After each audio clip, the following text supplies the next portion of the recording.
उत्तराखंड धराली आपदा rescue operation आज भी जारी है। लापता लोगों की तलाश जारी है। हेलीकॉप्टर के जरिए आपदाग्रस्त इलाके में लोगों का रेस्क्यू किया जा रहा है। अब तक 1000 लोगों का रेस्क्यू किया जा चुका है। वहीं सीएम धामी ने आपदाग्रस्त लोगों के लिए मुआवजे का ऐलान किया है। धराली आपदा में जीवन खोने वाले लोगों के परिजनों को 5-5 लाख रुपए का मुआवजा दिया जाएगा और जिन लोगों ने अपने मकान गंवाए हैं उन्हें भी 5-5 लाख रुपए की त्वरित सहायता राशि दी जाएगी।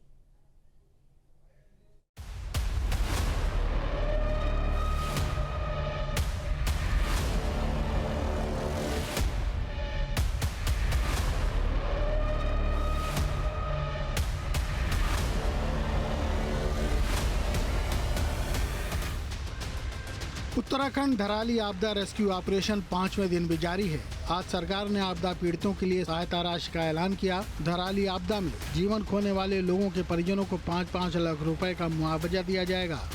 जिन लोगों ने अपने मकान गंवाए हैं उन्हें 5-5 लाख रुपए की त्वरित सहायता राशि दी जाएगी। इसके साथ ही आज पीएनबी ने आपदा प्रभावितों के लिए 1 करोड़ रुपए की धनराशि प्रदान की है। इस विनाशकारी आपदा ने कई जिंदगियों को छीन लिया है। वहीं लापता लोगों की तलाश में रेस्क्यू टीमें जुटी हैं।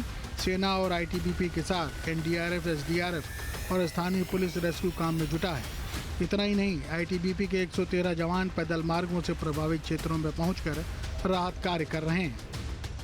देखिए, इस आपदा में जहां धराली में जिस प्रकार से तबाही हुई, उसके अतिरिक्त प्रदेश के अनेक स्थानों पर भी भारी तबाही इस आपदा में हुई। बादल फटने से, लैंडस्लाइड से, भूस्खलन और भारी बारिश से।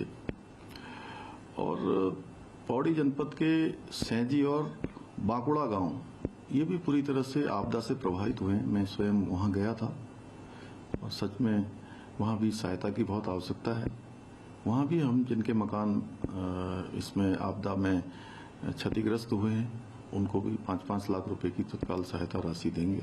इसके अतिरिक्त प्रदेश में जहां भी आपदा से मकान ध्वस्त हुए हैं उन सभी को सहायता दी जाएगी। बाकी अन्य सहायताएं भी, पुनर्वास से लेकर सभी प्रकार की सहायताएं हम करेंगे। इस आपदा के समय में हम एक व्यक्ति के साथ जो आपदा से पीड़ित है उसके साथ पूरी सरकार खड़ी है। आदरणीय प्रधानमंत्री जी श्री नरेंद्र मोदी जी के मार्गदर्शन में उन्होंने हमको राज्य में सभी प्रकार से कहा है कि आपदा के समय में पूरी सरकार और आदरणीय प्रधानमंत्री जी हमारे साथ खड़े हैं। उत्तराखंड के धराली में लगातार रेस्क्यू ऑपरेशन जारी है। सीएम धामी ने धराली आपदा पर बोलते हुए कहा कि ये बहुत बड़ी आपदा है, सब कुछ तबाह हो चुका है। आपदा के बाद हमारी प्राथमिकता सभी लोगों को सुरक्षित बाहर निकालना था। हमने वहाँ मौसम की चुनौती का सामना किया। सेना की मदद से हमने रेस्क्यू ऑपरेशन चलाया। 1000 से ज़्यादा लोगों को निकाला जा चुका है। अब हमारी व्यवस्थाएं पटरी पर आ रही हैं। मैं सभी से कहूँगा कि मदद के लिए आगे आएं। हम सब मिलकर इस चुनौती का सामना करेंगे। ये समय राजनीति करने का नहीं है और इस काम को हम प्राथमिकता से कर रहे हैं। इसके अतिरिक्त लोगों का पुनर्वास करना, लोगों को सहायता करना, लोगों के लिए वहां पर राशन इत्यादि की व्यवस्था करना। हमने तय किया है कि जो भी प्रभावित परिवार हैं उनको अगले 6 माह का राशन जो है हम उपलब्ध कराएंगे। इसके अतिरिक्त जो कल एक आपदा राहत की जो राशि होती है मानकों की, वो देने का काम वहां पर प्रशासन ने किया। हालांकि कुछ लोगों ने इसको भी अनावश्यक रूप से इशू बनाने का प्रयास किया है। इस समय इशू बनाने का नहीं है। हम सभी को चूंकि संपूर्ण प्रकार की जो सहायता होती है वो सहायता उपलब्ध कराएंगे। ये हमारा संकल्प है और हम लोगों का वो गांव फिर से आए और उनकी आपदा बहुत बड़ी आपदा है और सभी कुछ चला गया, तबाह हो गया। तो उसके अनुरूप जो मानक हैं उन मानकों के अतिरिक्त भी हम काम कर रहे हैं। जितने भी हमारे पीड़ित लोग हैं उन पीड़ित परिवारों का पुनर्वास कैसे होगा, विस्थापन कैसे होगा, कितनी हानि हुई है, कितना जो हमारे फल है वहां पर बहुत बड़ा काम जो है सेब का भी था, वो भी बहुत नुकसान हुआ है। उसको भी जो है हम लोग हर प्रकार से सहायता करेंगे। लोगों के होटल थे, होम स्टे थे, मकान थे, वो पूरी तरह से तबाह हो गए हैं। तो उसके अनुरूप हमारा पूरी तरह से है कि सभी आपदाओं में जिस प्रकार से एक पैकेज दिया जाता है वो पैकेज भी हम देंगे और इसके लिए समिति का गठन कर दिया गया है। धराली आपदा में लापता लोगों की तलाश के लिए युद्ध स्तर पर रेस्क्यू ऑपरेशन जारी है। रेस्क्यू कर लोगों को मातली एयरपोर्ट लाया जा रहा है। हेलीकॉप्टर से राहत सामग्री भी पहुंचाई जा रही है। आज शनिवार दोपहर तक 265 लोगों को धराली हर्सिल से आईटीबीपी मातली हेलीपैड रेस्क्यू कर लाया गया। अभी भी लगातार रेस्क्यू ऑपरेशन जारी है और 2 से 3 दिन रेस्क्यू ऑपरेशन जारी रहने की संभावना है। मैं इस समय मातली में हूँ। मातली आईटीबीपी का एक कैंपस है और यहाँ पर हेलीपैड है। ये आईटीबीपी कैंपस में हेलीपैड है, तो आप यहाँ देख सकते हैं कि यहीं से सारा रेस्क्यू ऑपरेशन धराली आपदा का ऑपरेट हो रहा है। तो 2 दिन पहले तक तो भटवाड़ी से भी ऑपरेशन लगातार जारी था, लेकिन मौसम के कारणों को देखते हुए और कुछ और अन्य कारणों को देखते हुए, चूँकि भटवाड़ी और उत्तरकाशी के बीच में कई जगह लैंडस्लाइड है, लोगों को आने में दिक्कत हो रही थी, तो इसीलिए यहाँ पर यहाँ से रेस्क्यू ऑपरेशन हेली सर्विसेज का चला जा रहा है। लोगों को वहाँ से रेस्क्यू करके निकाला जा रहा है। कल शाम तक 750 से ज़्यादा लोगों को निकाला जा चुका था। आज भी तकरीबन 100 लोग निकाल कर यहाँ पर लाए गए हैं। लोग अपने गंतव्य को चले गए और ये हेलीकॉप्टर यहाँ लगातार मौजूद हैं। ये लोगों को इधर से रसद सामग्री लेकर जा रहे हैं और उधर ये रसद सामग्री यहाँ सामने रखी है। तो और अभी इन हेलीकॉप्टर में कुछ लोग जाते हैं और रसद सामग्री जाती है, तो फिर वो वहाँ पर जो लोग हैं इस समय रह रहे हैं, तो उनके लिए रसद सामग्री के बांटने के लिए कार सेवक भी जा रहे हैं, स्वयं सेवक जा रहे हैं, तो वो वहाँ पर लगातार खाद्य वितरण भी कर रहे हैं। ये हेलीकॉप्टर यहाँ से कर्मचारियों को जो काम कर रहे हैं रेस्क्यू का, उनको ले जाते हैं और उधर से लोगों को रेस्क्यू करके लाते हैं। और महाराष्ट्र के आपदा मंत्री गिरीश महाजन लगातार 3 दिन से यहीं हैं, अपने राज्य के लोगों को देखने के लिए, उनकी कुशल क्षेम पूछने के लिए आए। हालांकि वो सब रेस्क्यू हो चुके हैं। देखिए, एक ही हेलीकॉप्टर मातली पर आ गया है और ये हर्सिल से आया है और इसमें भी कुछ लोग आए हैं। तो ये सिलसिला लगातार चल रहा है। अब वहाँ के लोकल लोगों ने सरकार पर दबाव बनाना शुरू कर दिया है कि हमें भी यहाँ से रेस्क्यू किया जाए। ये आर्मी का हेलीकॉप्टर है और आर्मी चूँकि इस रेस्क्यू ऑपरेशन को पूरी तरह से लीड कर रही है, तो ये छोटा हेलीकॉप्टर है। ये केवल रेस्क्यू के काम आता है, इसमें शायद यात्री नहीं है। तो यात्रियों के लिए, खाद्य सामग्री के लिए वो हेलीकॉप्टर है जो अभी उड़ा है, तो उसको आप देखिए कि वो वहीं जाएगा धराली में। और ये एक देखिए, एक जा रहा है तो एक आ रहा है। ऑपरेशन बहुत तेज़ी के साथ चल रहा है। तो ये दूसरे वाला हेलीकॉप्टर भी आर्मी का लगता है, क्योंकि आर्मी और एयरफोर्स और ये सब जॉइंट इनका वेंचर चल रहा है, जॉइंट रेस्क्यू ऑपरेशन चल रहा है।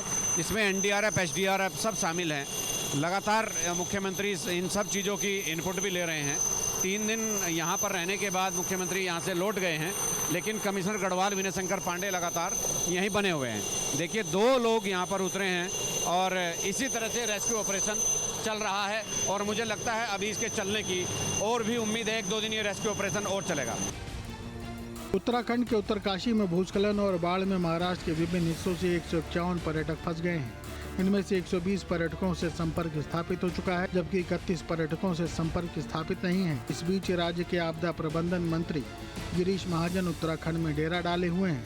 राज्य मंत्री से मिली जानकारी के अनुसार महाराष्ट्र के 120 पर्यटकों को आईटीबीपी कैंप में रखा गया है, जहां वे पूरी तरह से सुरक्षित हैं।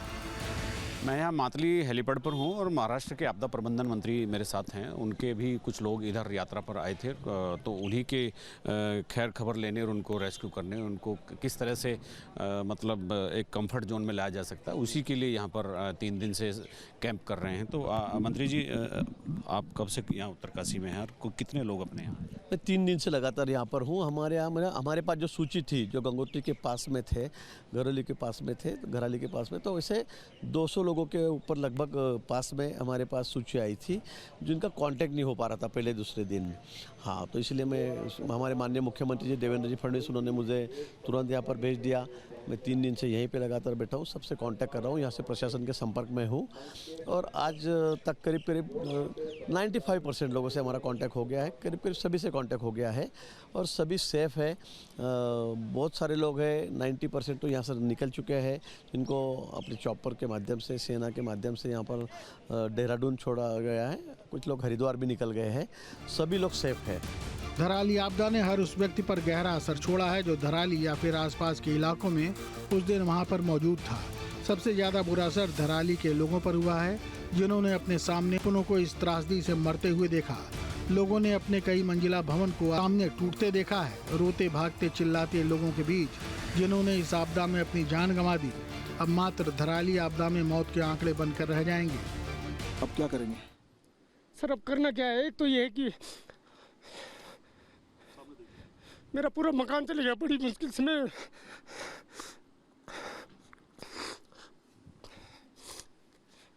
मैं मकान बना पाया था।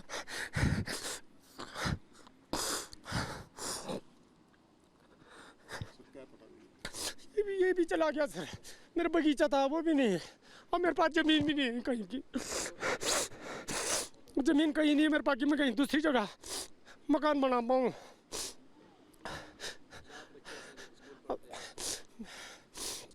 मेरे बच्चे सर नीचे ही, हम लोग किराए पे रहते नीचे। तो मेरे पास जो भी था, जो ज़मीन से जो भी हम लोग करते, ज़मीन पूरा ये बगीचा था मेरे यहाँ पे, वो तो सारा बेच चुका है पूरा। आपदा में बचे हुए लोगों का लगातार रेस्क्यू किया जा रहा है। इन सभी को मातली एयरबेस लाया जा रहा है। आपदा राहत बचाव अभियान में स्वास्थ्य महकमे की बड़ी भूमिका होती है, इसलिए चिकित्सकों के साथ ही मनोचिकित्सकों की टीम भी धराली और हर्षिल भेजी गई है। जहां भक्ति है हर शब्द में, कथाओं में छिपे हैं दिव्य रहस्य और ज्योतिष देता है जीवन को दिशा। धर्म से जुड़ी हर बातों को जानने के लिए हमारे चैनल स्तुति को सब्सक्राइब करें। चैनल पर जाने के लिए इस लिंक पर क्लिक करें।